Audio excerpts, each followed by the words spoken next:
Le célèbre calife abbasside Haroun al-Rachid a offert une horloge hydraulique à Charlemagne. Et à un moment donné, cette horloge, elle a dysfonctionné. Donc Charlemagne a appelé ses ingénieurs et ils ont essayé de la réparer en vain.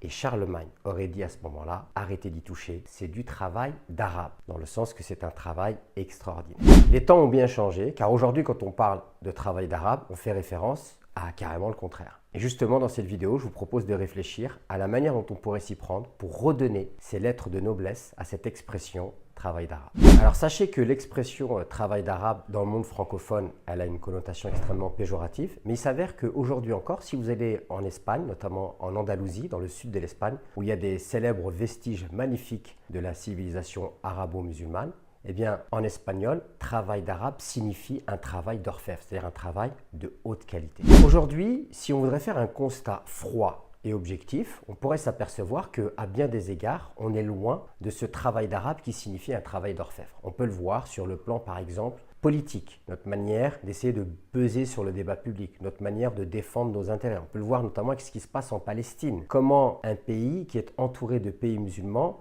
arrive à faire autant d'injustice à une population sans que les musulmans arrivent à se mobiliser et à faire finalement tout simplement triompher la justice et la paix, apporter une vision politique qui serait inclusive et qui permettrait finalement de passer d'un état de chaos à quelque chose de beaucoup plus apaisé, beaucoup plus harmonieux. Une autre manière d'illustrer cette médiocrité, c'est le fait d'être dans la réaction, d'être réactif et de ne pas être proactif. Alors, qu'est-ce que c'est être réactif? En fait, on n'a pas de vision sur du long terme, on n'est pas constructif, on n'est pas en train de bâtir quelque chose de solide, en fait on se laisse vivre et puis on réagit face à l'actualité médiatique et on réagit de manière très émotionnelle et on réagit d'une manière qui n'est pas du tout pensée, qui ne s'inscrit pas dans une stratégie sur du long terme. Alors que le fait d'être proactif, c'est qu'on n'attend pas que les choses se passent, on sait ce qu'on veut, on sait où on veut aller, on connaît nos valeurs et on est en train de construire un projet sur du long terme. Donc ça, c'est clair qu'aujourd'hui on est beaucoup dans des postures très réactives et on est loin de la posture proactive qui était la posture du prophète Mohammed, prière et paix sur lui.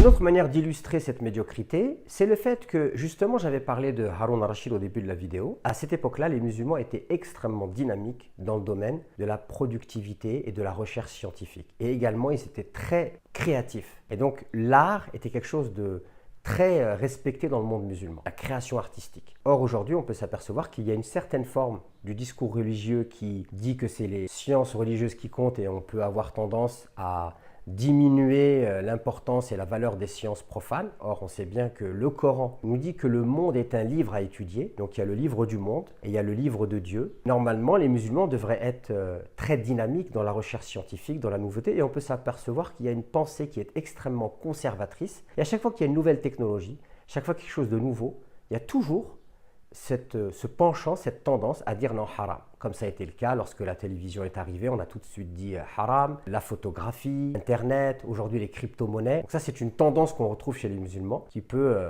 entretenir cette médiocrité. Il y a une question qui s'impose à nous. Qu'est-ce qui fait qu'à un moment donné, dans l'histoire, les musulmans ont brillé? D'ailleurs, ils ont laissé un héritage considérable au patrimoine de l'humanité. Et qu'est-ce qui fait qu'aujourd'hui, justement, on est aux antipodes de cela au niveau communautaire? Je n'accuse personne. Je sais très bien qu'il y a des gens très brillants chez les musulmans. Mais au niveau communautaire, on n'a plus cet impact qu'on a eu par le passé. Il y a un livre passionnant qui a été écrit par Malek Benabi, un penseur algérien qui est décédé, je crois, dans les années 70. Et ce livre s'appelle « Le problème des idées dans le monde musulman ». Et en fait, il nous explique de manière brillante dans cet ouvrage qu'à un moment donné, le prophète, prière et paix sur lui, il est venu avec la révélation et il a suscité chez les gens des idées nouvelles. Mais ces idées nouvelles étaient des idées vivantes. Et aujourd'hui, je pense qu'on a un certain nombre d'idées qui sont des idées mortifères, ce sont des idées mortes, ce sont des idées qui nous font du mal. Je l'ai déjà dit, mais je vais le répéter tellement c'est important. Une des idées fortes qui était portée par les musulmans lorsqu'ils étaient à leur apogée sur le plan civilisationnel, c'était que le monde est un livre. Et ils ont tiré ça du Coran. C'est-à-dire que dans le Coran, Dieu nous demande de méditer sur la création et il nous dit que si on médite sur la création, on va trouver des ayats. Et c'est le même terme qui est utilisé pour qualifier un verset du Coran. Ça veut dire qu'en lisant le Coran, on va avoir des versets qui vont nous démontrer la grandeur et la puissance divine, les merveilles de Dieu, Et en étudiant le monde, la création, on va aussi découvrir les merveilles de Dieu. Donc, lire le Coran peut nous aider à mieux comprendre le monde, mais aussi lire le monde peut nous aider à mieux comprendre le Coran. Donc, du coup, aujourd'hui, on voit bien qu'il y a le rejet des sciences profanes, qui est une tendance qu'on peut trouver chez les musulmans, et le monde est un livre, une idée vraiment très, très forte et très vivante, qu'ont porté les musulmans à une époque. Également, ce qu'on peut trouver chez les musulmans, c'est ce qu'on appelle le paradigme de coexistence pacifique. C'est-à-dire que les musulmans, à leur époque, au Moyen-Âge, ils sont arrivés avec une idée. Oui, on vous propose l'islam, mais on ne vous oblige pas à être musulman. Et on peut réussir à trouver un terrain d'entente. Vous gardez votre religion, on garde notre religion. Je ne suis pas dans une approche angélique. Je sais bien qu'on peut trouver dans l'histoire des musulmans qui ont massacré injustement d'autres musulmans. Mais néanmoins, on trouve aussi quand même l'impulsion de cette idée qui a été porté par un certain nombre de musulmans et ça leur a permis de beaucoup progresser, ce paradigme de coexistence pacifique. Considérez pas que les gens qui ne partageaient pas leur religion devaient forcément soit être tués ou soit être convertis de force. Ils avaient cette possibilité, cette option qui se faisait très rare à l'époque. Et aujourd'hui, les musulmans sont revenus un petit peu, de par leur faiblesse, dans le désir de se replier sur soi-même, de rejeter l'autre. Et ça, c'est extrêmement mortifère, c'est quelque chose qui nous fait énormément de mal. Une autre idée qui a animé les premiers musulmans, qui ont poussé la civilisation musulmane à son apogée, c'est le fait que, oui, on est de passage sur Terre, mais on a une responsabilité. On a une responsabilité pour essayer de faire en sorte que les gens puissent vivre en bonne intelligence sur Terre. On a un travail de développement à faire. On a envie de laisser une trace positive de notre passage sur Terre. Et ça, aujourd'hui, l'opposition, c'est quoi? C'est on est de passage. De toute façon, tout va disparaître. Laissons les choses se faire. C'est complètement contradictoire par rapport à ce qu'on trouve dans le Coran. Parce que dans le Coran, Dieu, dans la sourate Al-Baqarah, il parle d'un moment où il explique aux anges qu'il va nommer un homme qui va être responsable sur la terre. La question du khilafa, c'est une responsabilité symbolique. Les anges vont dire à Dieu, est-ce que tu vas nommer quelqu'un qui va semer le désordre et qui va y faire couler le sang? On peut, par induction, comprendre que l'objectif de Dieu en nommant un homme sur terre, c'est de faire en sorte que le sang ne coule pas. Donc l'homme doit construire des sociétés où c'est la justice qui règne. Et en même temps, ce n'est pas le désordre, c'est quoi? C'est que c'est l'ordre, dans le sens aussi, c'est la réforme, le développement du monde pour que tout le monde puisse manger à sa faim, tout le monde puisse cohabiter de manière intelligente. Et aujourd'hui, je pense qu'on a perdu un peu cette flamme qu'il y a dans le Coran qui nous pousse à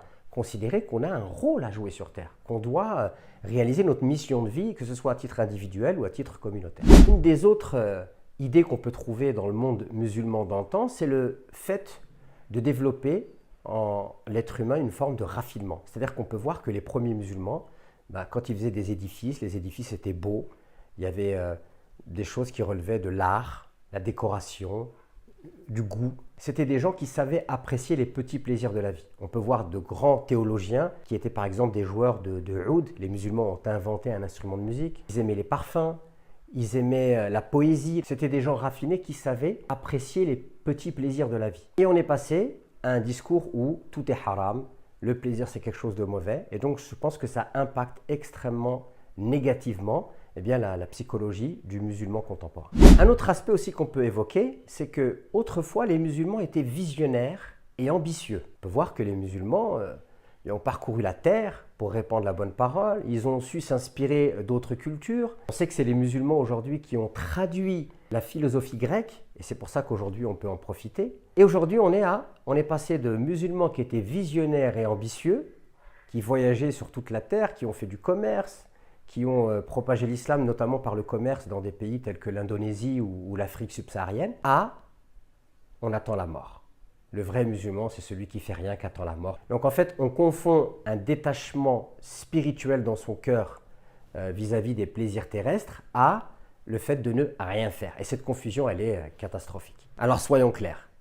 En ce qui me concerne, je considère que la religion musulmane nous pousse vers l'excellence, nous pousse à être ambitieux, à avoir envie de laisser une empreinte positive de notre passage sur Terre.